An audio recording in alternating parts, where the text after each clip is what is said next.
Would you believe that the supercar brand Porsche once produced a tractor that looked exactly like a coffee bean? Or that there exists a 175-ton monster born solely to devour entire jungles? The world of agricultural mechanics isn't just about slow vehicles moving across fields. It contains inventions so crazy that they are hard to believe. In today's video, we will excavate history together to admire 10 strange tractors you won't believe exist. Each machine is a story of limitless creativity as well as miserable failures. Don't take your eyes off the screen for even a second, especially for machine number 3, because it will give you goosebumps.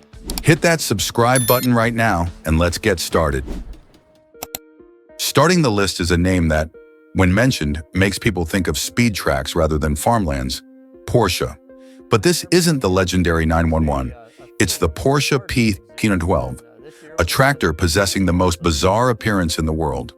Born in the 1950s, the P312 was designed specifically for coffee plantations in Brazil. At first glance, it doesn't look like an agricultural machine at all, but rather like a miniature high-speed train car or a giant bright orange coffee bean. The aerodynamic design with soft curves covering the entire body isn't for aesthetics or speed, but serves a highly specific and sophisticated agricultural purpose. The biggest technical difference of the P312 compared to millions of other tractors is the fuel. While tractors typically run on diesel to optimize torque, Porsche engineers discovered that diesel fumes clinging to coffee plants would ruin the delicate flavor of the beans. Therefore, the P312 was required to use a 1.8L gasoline engine. Furthermore, the seamless metal body shell covering all wheels and mechanical details allows the vehicle to glide gently between dense rows of coffee trees without breaking branches or knocking off fruit. This was an extremely advanced crop protection design mindset at that time that few manufacturers thought of. However, this very sophistication and luxury caused the Porsche P312 to fail commercially. The use of a gasoline engine made operating costs too expensive, coupled with the sky-high production costs of the Porsche brand, making it inaccessible to farmers. Only a little over 200 units were produced and sold before this line was discontinued. Today, the P312 has become a holy grail in the antique tractor collecting world. Finding an original unit in rural Brazil is almost an impossible mission, and its value today can rival that of a modern supercar. Next is a representative from the frozen land of Finland, the Valmet 1502, also known as the six-legged swamp monster. In the mid-1970s, while most tractor manufacturers were struggling with traditional four-wheel designs, Finnish engineers decided to go big by creating an extremely aggressive six-wheel machine, 6x6 configuration. Their goal was not to create the most powerful vehicle, but to create one capable of going where no other vehicle dared to tread: the peat bogs and harsh flooded forests of northern Europe. The secret to the Valmet 1502's power lies in a unique chassis system called the bogie axle at the rear. Instead of having just one rear axle, it has two axles situated on a flexible bogie. This six-wheel design helps distribute the vehicle's weight evenly over a much larger surface area. According to physical principles, reduced ground pressure helps the vehicle float on soft ground instead of sinking like conventional tractors. When encountering obstacles, the rear wheel assembly can automatically rise and fall to pass over tree stumps or rocks with unusual smoothness, maintaining maximum traction in all situations. Despite possessing superior off-road capabilities, the Valmet 1502 is a classic example of being too far ahead of its time. The overly complex six-wheel drive system made maintenance a nightmare for mechanics of that era. Expensive production costs also caused its price to skyrocket, making it hard to compete with the four-wheel drive tractors that were becoming more popular and efficient. The Valmet 1502 was quickly discontinued, but the image of the bright yellow six-wheel tractor remains a legend, a symbol of the boldness of the 20th century Finnish mechanical industry. If you think tractors are only used for plowing land, prepare yourself to meet the real Terminator, the Le Tourneau G175 tree crusher. This is not a normal agricultural vehicle, but the largest and most terrifying land-clearing machine ever built by humans. Developed by R.G. Letourneau in the 1960s, this beast weighs up to 175 tons, equivalent to about 3 main battle tanks combined. It was born with a single brutal mission: to completely wipe out dense tropical forests in an instant, to clear land for agriculture, or build massive water reservoirs. The operating mechanism of the G175 is truly staggering to anyone witnessing it for the first time. It doesn't use saws to cut trees. Instead, it uses a massive horizontal push bar at the front to ram into the tree trunk at a high point, utilizing leverage and immense weight to snap the tree at its base. Immediately after, the vehicle rides over the fallen trunk, and its giant steel wheels with razor-sharp blades crush and chop the tree trunk right on the spot. Notably, each of its wheels is operated by an independent electric motor located right in the wheel hub, providing enormous instantaneous torque so that nothing can stand in its way. The existence of the Letourneau G175 reflects an era when humans yearned to conquer nature with the most brute force possible. However, its oversized dimensions were also its fatal weakness. Transporting this monster from one place to another was a logistical headache, often requiring disassembly part by part. Furthermore, the fuel cost to feed this machine was astronomical. Today, only one rusting G175 remains lying quietly by the roadside in Mackenzie, British Columbia, Canada, becoming a strange tourist attraction, like a dinosaur skeleton of the heavy industrial age. When mentioning John Deere, we often think immediately of the legendary green color, but few know of their great ancestor, the John Deere Dane.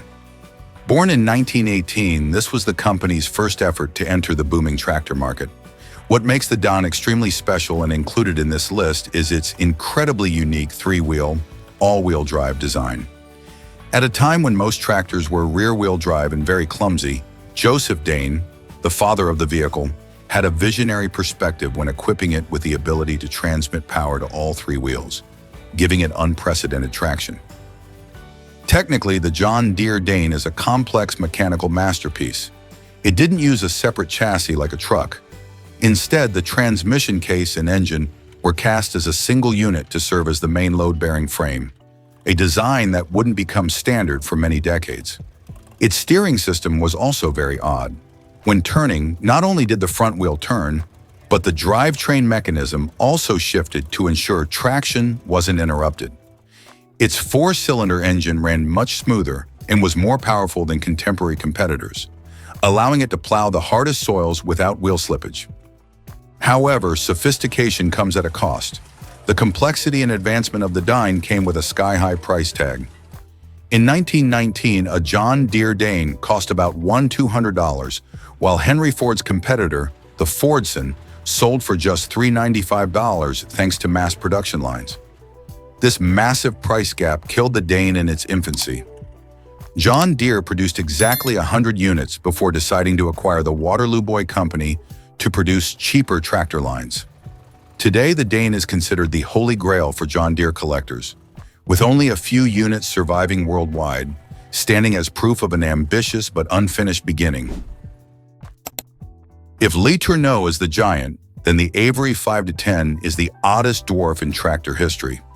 Appearing around 1916, this vehicle makes people rub their eyes and ask, is this a tractor or an electric chair on wheels? Its design broke all conventional standards. The driver didn't sit in the back or in a cabin, but sat right in the middle, sandwiched between the front and rear wheel rows. The entire vehicle looks fragile like a mobile skeleton, without any protective shields, creating a sense of safety that is both humorous and terrifying. Avery's purpose in creating this bizarre design was to target the cheap mechanized tractor segment, motor cultivator, to replace horsepower in light tasks like gardening or planting corn.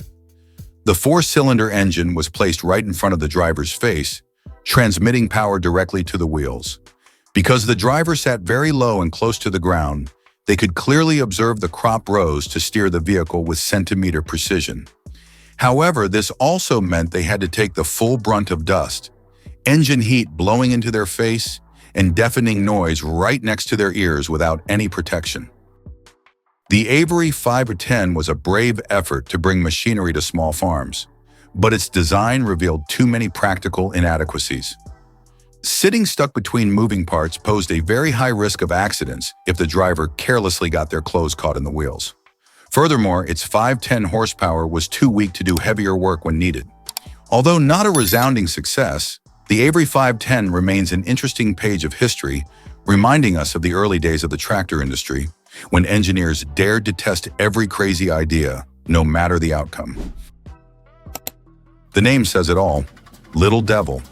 The Hart-Parr Little Devil, launched in 1914, not only had a scary name, but its temperament was just as evil.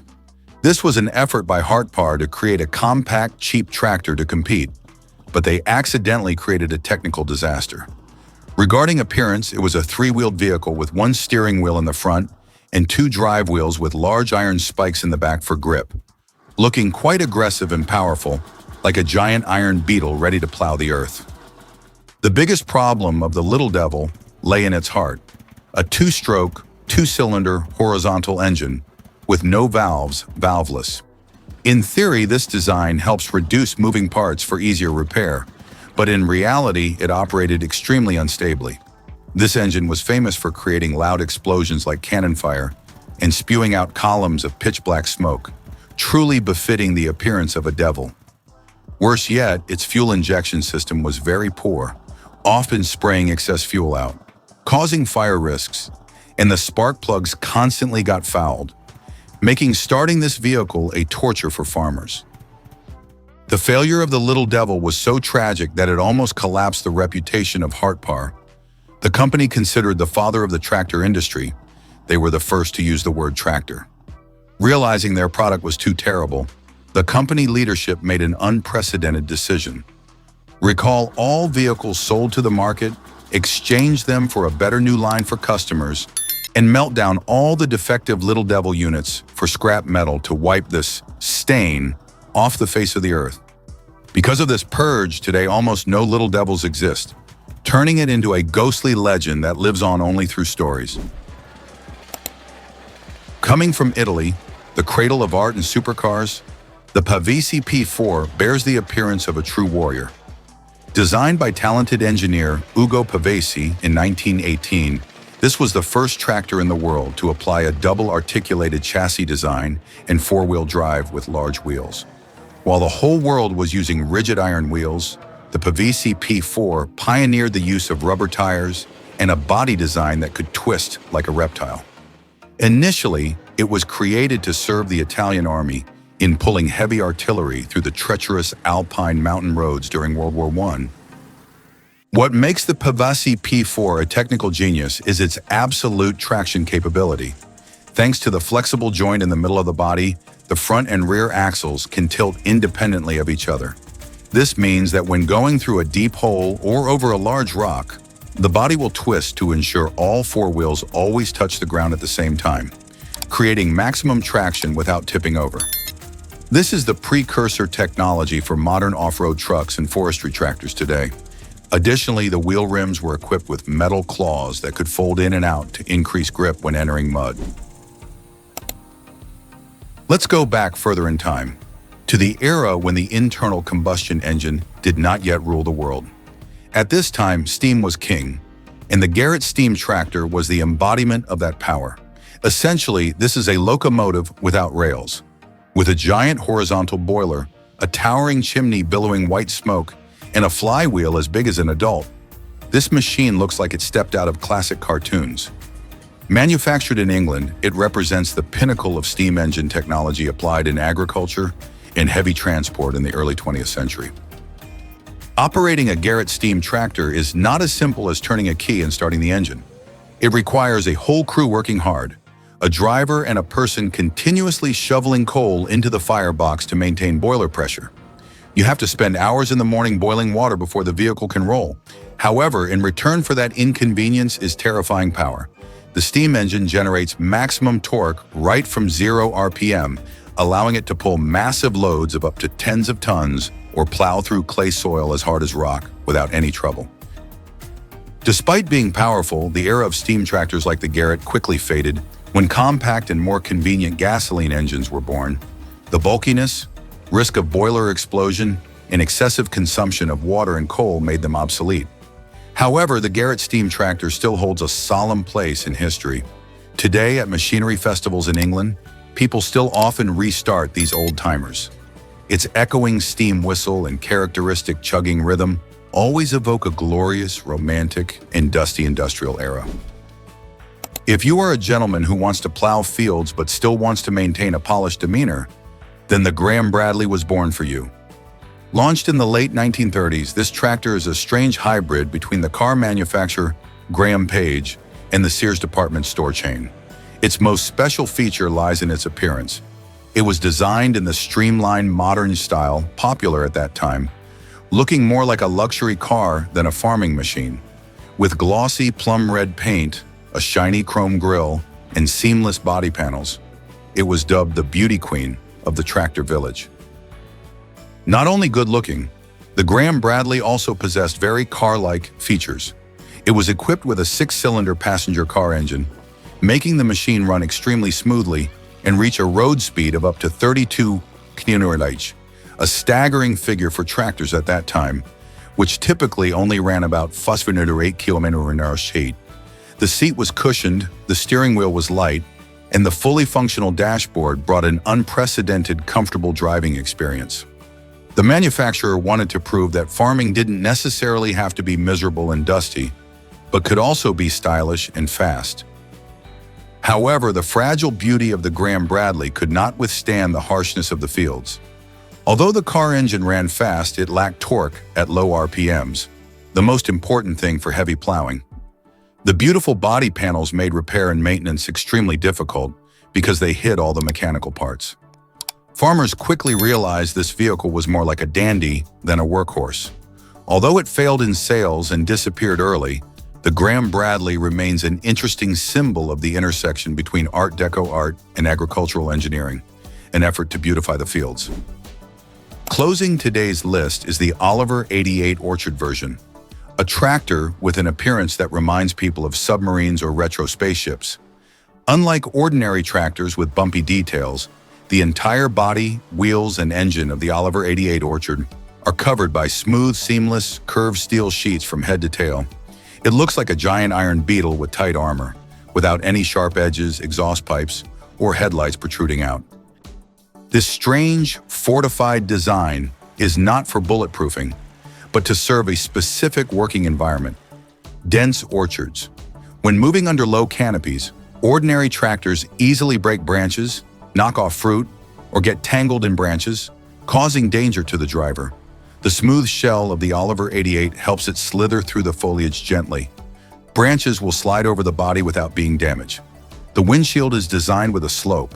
The exhaust pipe lies sunken inside, all carefully calculated to maximize protection for the crops, the main source of income for farmers. Although very effective, this design also had drawbacks. Enclosing the engine in a thick steel shell caused the temperature inside the engine compartment and cockpit to be very high, turning it into a furnace for the driver during hot summer days. However, its aesthetic uniqueness has helped the Oliver 88 Orchard become one of the most sought-after tractors today. Its seamless, smooth appearance mesmerizes collectors because it looks more like an artistic metal sculpture than a primitive labor tool. From the forest-crushing monster Le Tourneau to the flashy but short-lived beauty of the Graham Bradley, the history of tractors is indeed much crazier and more interesting than we imagine. Each machine, whether a success or a failure, is an important stepping stone for modern agriculture today. Which machine in this list impressed you the most?